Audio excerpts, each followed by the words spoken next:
Hello there, my lovelies. Welcome back to my channel, Boomy Reactions. My name is Boomy. Thank you for watching. Now, today, guys, I think it's a video on accents or dialects, rather. So this video has been requested by one of my lovely patrons. This is from Cindy. Thank you very much, my lovely. So Cindy, you say, dude, this will like totally fascinate you, Boomy. That's a terrible attempt at what we think is a Californian accent. So I apologize profusely. It's my best attempt. I'm sorry. Oh, forgive me. Right, okay. Oh, this is interesting. Okay, so the Californian dialect. So I imagine the Californian dialect is made up of like a variety of different minorities, maybe making up like a number of different dialects all throughout California. So I imagine it's not as straightforward as there is just one generic Californian accent. And the stereotype, the depiction of what we think a Californian accent sounds like, which I've just tried to imitate and probably got horrendously wrong. But I imagine there's lots of different dialects throughout California because it's a massive state as well. And it's very varied. There's lots of minorities that make up the state. So yes, let's watch the video then, guys. Oh, where's it gone? And if you're enjoying these reactions, my lovelies, don't forget to hit that like and subscribe. That made no sense. Don't forget to hit that like and subscribe. Thank you so much. If you're interested, I have a Buy Me a Coffee account. That link is over here. And if you would like to help support my channel any further, I have a Patreon account. And if you want to check that out at all, that link is in the description below. Oh, sorry, guys. I've just been watching a funny video, so I'm just in a really, really daft, silly mood now. Right, okay, let's crack on. Hi, in this video I'll be talking about Californian English. Okay. An English dialect that can be found in... Yeah, California. Now, California is a very diverse state. Ooh. In fact, it is a majority-minority state, which means that races that are deemed as minorities make up over 50% of the population. That's nuts. Okay, so let's see here. So about 40% of the population Hispanic, and then we've got Black. Okay, just over 5%. I did think it'd make up more of the population than that. That's interesting. And Asian and 2 or more races. Okay, and then what's that little section in the middle there? That is a Pacific Islander. Native American. Again, I am surprised by those figures. I did think they would, represent a larger amount of the population in California. So it's very surprising. Because of this, you can probably guess that there's a large diversity in not only languages, but local dialects within the state. I'm going to be mostly focusing on the English spoken in the urban areas of California, including cities like San Francisco, Los Angeles, San Diego, and other cities near them. All right, first let's talk about some sound mergers that have occurred in California English. First, how do you pronounce these 2 words? Do you pronounce them the same? If you're from California, you probably pronounce these 2 words the same. I pronounce both of them as caught, so caught. Oh, it's the slight elongation of the vowel, isn't it? So caught. I would say, my British accent, obviously, caught and caught. Yes, we create R's in everywhere. Where there's absolutely no R, for some reason we just create them. Like Nevada. Yeah, we say Nevada, like Nevada. No reason why. Don't even know who decides to pronounce it like that. Okay, so we've got in like a generic California accent, would you say caught? Caught and caught. Is that right? But in other parts of the United States, they would be pronounced quite differently. The first one would be caught, and the second one would be pronounced like quat. Now, here you can see the distribution of the caught merger. You can see that the West pronounces these words the same, although there are some regions like Western Pennsylvania, New England, Canada, and some parts of Scotland that also do this merger. But as you can see, the majority of the Eastern United States does differentiate between these 2 sounds. All right, now, how do you pronounce these 3 words? I have seen this example. Okay, so again, I think British accent, I'm going to pronounce all of these completely differently. Marry, Mary, and Mary. Do you pronounce them all the same? If you're from California, you most likely pronounce them all the same as well. Mary, For Mary, example, and Mary. I pronounce them Mary, Mary, Mary. Mary, Mary, However, Mary. other parts of America do distinguish these three words. How are they different? Well, the first Mary, as in to marry someone, is actually pronounced with the A in cat, so it would be pronounced like marry. The second word would be pronounced with the E in pet, so marry. Mary. The third word, as in the name, would kind of be like the A sound in 8, so it'd be pronounced more like Mary, a little longer. Now, this merger is Oh, see, again, it's just different because I've got a British accent, obviously. Mary. seen almost everywhere throughout the United States, but these three words are usually distinguished in New Orleans or some parts of the Northeast. Okay. Now, do you pronounce these two words the same? If you're from California, you probably don't pronounce these the same. Individuals in the South do tend to have this merger, though. They pronounce both of these words as pin. Now, looking at this map, Pin and pen. I love videos like this about accents. They make me laugh at my own accent very, very much. But it does make you overthink how to pronounce things, and then all words start to slowly lose meaning. Just me. we can see how the South does have the merger, but if you look closely, you can also see a purple area where the merger also occurs in California. This is actually Bakersfield. For some reason, people from Bakersfield pronounce these two words the same, just like the people from the South. I guess now as Californians have another reason to hate on Bakersfield. All right, now let's talk about... How would you pronounce it as a Californian then? Would you say pen? Pen? Pen? It's kind of like an amalgamation of the I and the S sound. Pen? Yeah? No? Oh, I think that sounded a little bit southern there. About some actual sounds specific to California English. The first sound change is that the A and the I sound tend to become long before NG. So it becomes E and A becomes A. For example, king would turn into king. Dancing would turn into dancing. And rang would turn into ring. Okay, I'm gonna have to stop after all of these. King.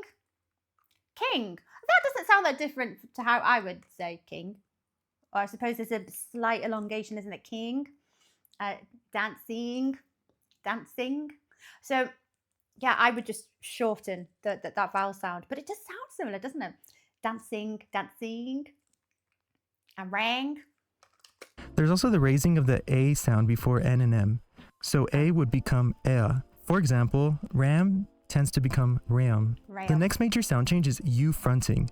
If you ever want to find out if someone is from California, look out for this feature, as it's very uniquely Californian. Now, the U sound is found in all dialects of English, but in California, it's slowly inching towards the front of the mouth. The best way to describe this sound would be to say that it sounds like the middle of English U and French U. So let's make this easier by giving a diagram of the mouth. The typical American U is pronounced at the far back of the mouth, pronounced like ooh. The Californian U is pronounced more in the middle of the mouth, sounding like ooh. And for comparison, the French U is pronounced... Oh, it sounded a bit Scottish, didn't it? You? It's like ooh. As you can see, the Californian U is slowly shifting towards the front of the mouth. Of course, this depends on the speaker. Younger speakers tend to pronounce the U closer to the front, while older speakers pronounce the U closer to the back. To give you some context for the sound, let's use the famous Californian word dude. Usually, Americans would pronounce the word dude as dude, dude. The Californian version of this would be dude. Dude. While if a French person were to say it, it would be more like dude.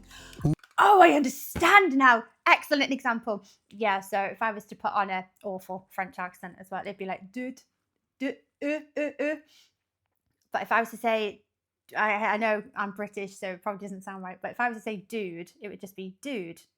Ooh. Okay, ooh, ooh. But a Californian, generic Californian as well. I'm going to call this generic Californian. It's more of a dude, like a ooh, dude. It does tickle me. I love accents so much. Ooh, ooh, ooh. Ooh, ooh, ooh. Now let's talk about uptalk. Uptalk is the raising in pitch at the end of a declarative sentence. So, for example, it'd be like making a statement sound like a question despite it not being a question. I thought that's called an upward inflection at the end of it. No. Very controversial feature of Californian English, as it tends to annoy speakers of other dialects. An example of uptalk would be that rather than saying, I'm looking forward to hosting the party, and I'm having everyone over, and I'm cooking. Okay, I'm going to give this one a go. I'm looking forward to hosting the party and having everyone over and cooking all the food. That's so awful. You can see where I was going, but maybe.